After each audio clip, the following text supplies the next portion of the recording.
What is going on, everybody? This is Jackson from JD Sports Zone, and today I have a very special interview with Chicago Cubs prospect Hayden Cantrelle. Hayden, thank you so much for taking time out of your very busy schedule. I know you're mid-season doing this, so thank you once again. How's your day going, man? Yeah, man, not too bad. We just got off the day game and didn't get the win today, but um, resting up and getting ready for the rest of the week. So Yeah. Again, super excited to have you on. I want to start off at the beginning of your career. Heading out of high school, you played at the University of Louisiana at Lafayette. You were originally drafted in the 40th round in 2017. Ended up being drafted in the fifth round in 2020. I do want to ask you this: heading into the second turn, heading into the MLB draft, what made you want to skip your original eligibility going to 2020, and how was that like? Going into the COVID process? it was pretty chaotic, honestly. 2020 was a whirlwind of the year. Getting cut short was tough for me at the time because I wanted some more games to get hot, type of thing. And so the draft process because of that was kind of stressful. I thought I was going to have a easier process to go maybe in the first three somewhere. And at a certain point in this draft, it got really all of a sudden the money wasn't there for the earliest slot values. And like I said, I didn't have a chance to kind of make up the rest of my college season at the time. So, but yeah, man, it was kind of tough. I had always dreamed of being a professional though. So when it came to it, I'd felt that it was time to, give it a shot with the wood bat, at that point. And I had felt good about doing it at the time. Well, I mean, it did seem to work out in your favor. You're living your pro ball dreams now in the Cubs organization, and that kind of actually leads to my next question because I've interviewed a lot of guys who have been in the minor leagues, heading into the majors, and as a personal experience for you, I mean, you played for the Milwaukee organization, Giants, Marlins, and now with the Cubs. What was the biggest maybe wake up moment during your early minor league years? Wake up moment for like that is pro baseball. Yeah, Like, just pro baseball in general. Yeah. yeah, I mean, some like playing in the Cape Cod couple summers prior to getting drafted, and that was a really pro like experience facing high caliber players. A lot of those players who are on my team at the time, like they're currently in the major leagues and stuff. So I wouldn't say early too early in my career was this a wake up of um, like maybe this is something I haven't seen, but the execution, as far as like higher performing, pro baseball players and pitchers, for example, was something that I certainly remember being, something that's going to have to keep your sword sharp, on a day to day basis. Yeah. And I mean, as the game develops, because you started your pro ball career in 2020, 2021, that was before, the whole ABS era side of things. And I want to ask you from a batter standpoint, I get a lot of old heads when I interview the older guys like a Shane Green, Trevor Cahill, completely against the ABS. I want to know your personal experience and your personal opinions on the system. As somebody who traditionally is a strike zone connoisseur, that's something that's always kind of been my forte.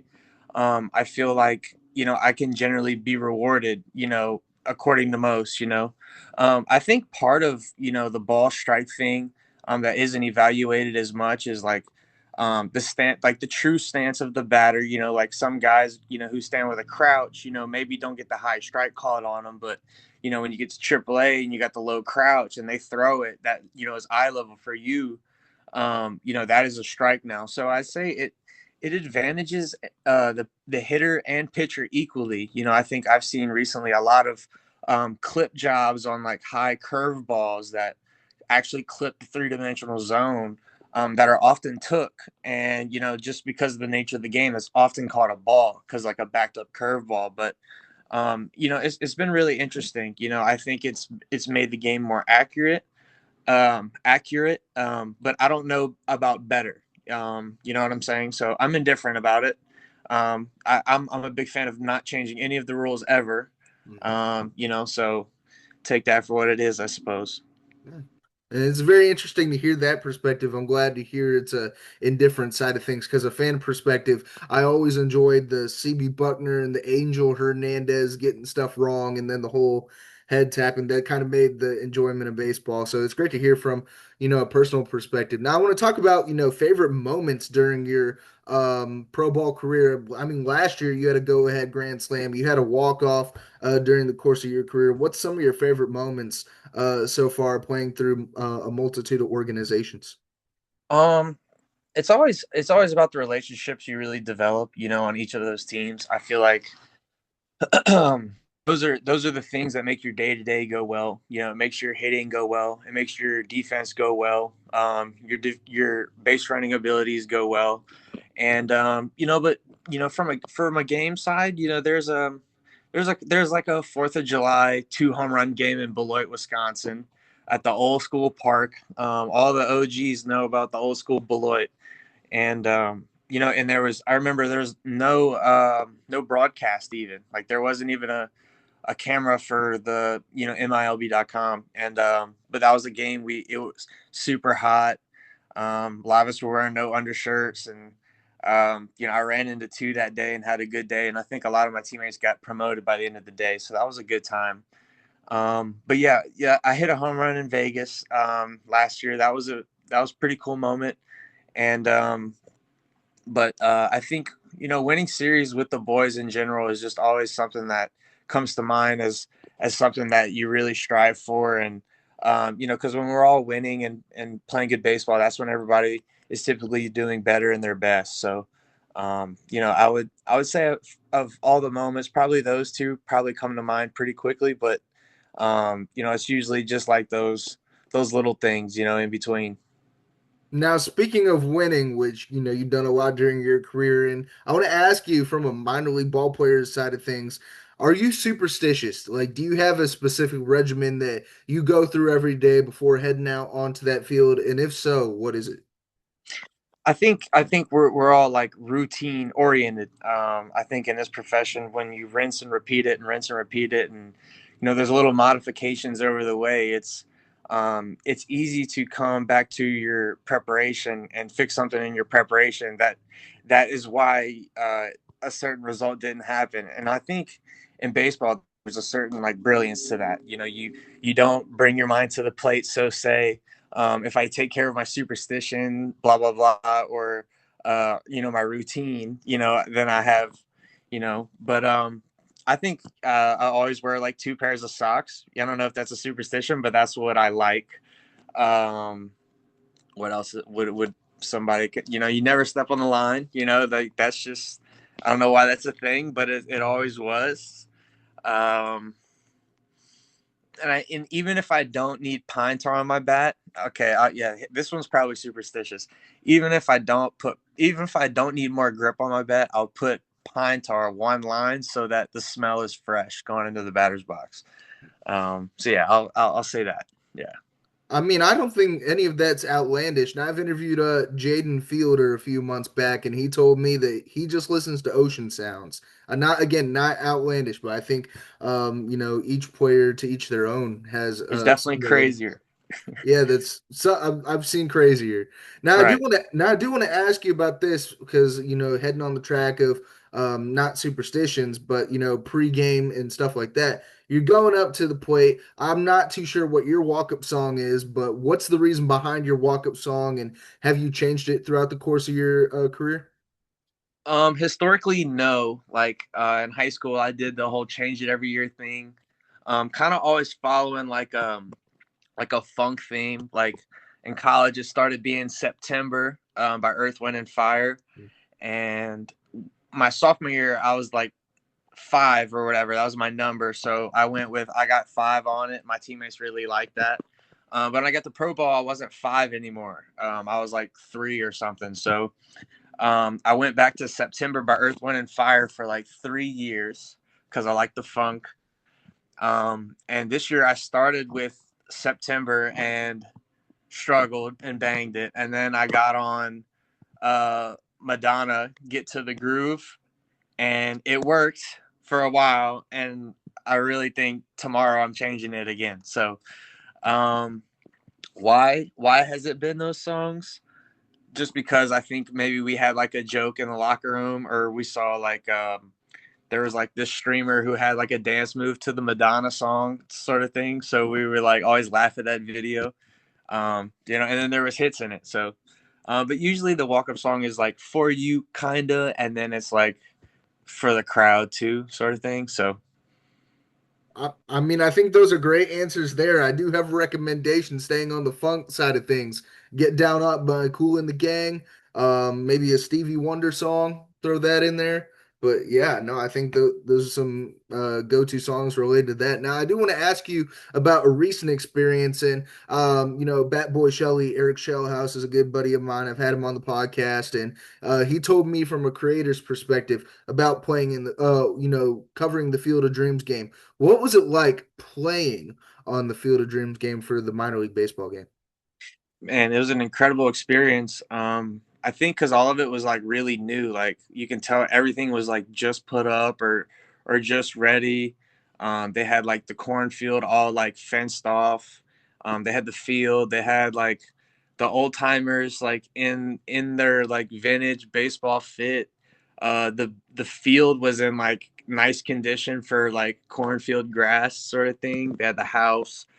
um, I think it made a lot of us like a kid again, like with like going through the grind of the season. And some guys call it dog days, but I would argue like depending on the day, anybody could be feeling like a dog day, or anybody can be having the best day throughout the course of the season. So, but I think this was a nice break in the rhythm of like going to the same places, and we're all going to the neutral site, a brand new locker room. Everything's kind of show spread, show setup, hitting show baseballs, like, and then the field was really nice. So, and if you had watched the movie, there was another nostalgic layer to that as well. So, I got in late in the game. I saw one pitch, saw it good, and I got under it a little bit, and then in the ninth inning, I got a line drive and left. So it was so nice just to be out there and secure a win with the boys. Also. In my opinion, Field of Dreams is a top three sports movie of all time. So, getting to hear it from a player's perspective is absolutely insane. And, being in the Iowa area too. So, I think that's absolutely cool to hear. Now, I do want to ask you more on the side of like the fun questions of the songs and the meals. What's your go-to cheat meal when it comes to like a fast food restaurant, as a baseball player?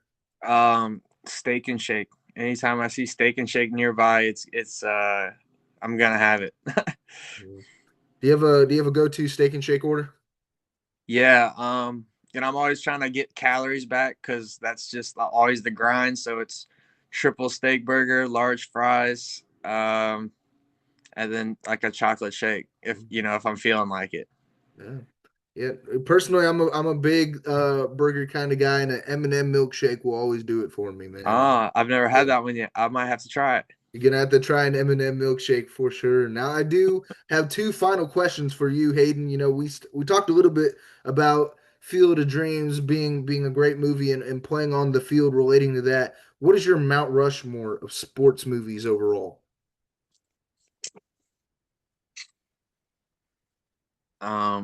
I'm gonna go The Natural. Hmm. Um, Sports movie. Um, Geez, this is on the spot. Uh, Hoosiers. Mhm. Um, and what's the football one with like is that Denzel? It's remember the Titans? Is that what it's Mhm. called? Mhm. I guess I'll say that one. Top three. I mean, I didn't have time to think about it, so I'm sorry to whoever I'm leaving out, but I am leaving out something. But I do like my three for sure, right Yeah. there. Yeah, I mean, I think that's a good core three. Personally, I'm might have to put Major League up there as well. I was But thinking Major League Two in my head for a second. You ever seen that one? I haven't seen Major League Two. I've only seen the first one. Ooh, So I've seen both. I think there may be a third one too, right? Or no? there is a third one, and it's based on the minor leagues. Yeah, the second one, I've seen the first two. The second one is my favorite. Hmm. So I'm worth a gonna, watch. yeah, I'm gonna have to put that on my watch list. Major League. I'm actually gonna tap that. Major League Two. Watch that. All right, yeah, perfect, awesome. Now Hayden Cantrell. Final question for you, man. At this point in your pro ball career, as a younger guy coming up in 2020, you probably received a lot of advice that from the big leaguers that were maybe a part of your teams. Now you're one of the older guys in the organization. What's the biggest piece of advice and what makes you stay motivated at this point in your career that you would also give to younger players trying to make it to the next level?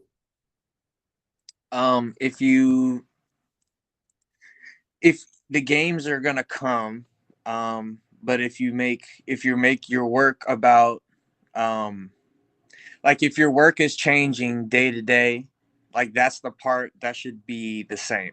Like the work, you should find a way to find the most optimal way in maybe the smallest amount of time period, or a 30-minute time period, or an hour time period. And you work with your coaches to kind of get your routines the way you want so you can feel ready for game time. I think that's the most professional way to go about it. And whenever that is the consistency part, the games are like, you're going to struggle in games. You're going to do everything right and not get a hit or whatnot. Or, you could also hit a few dinks and get 3 hits on a night too. So, but like, you can't be emotional about that. If there's something to adjust, you adjust it in the routine. But the mentality of competition in the box, like that is something that I feel like if you can separate, you can make adjustments with more clarity. And I think that is the key to being great at the sport.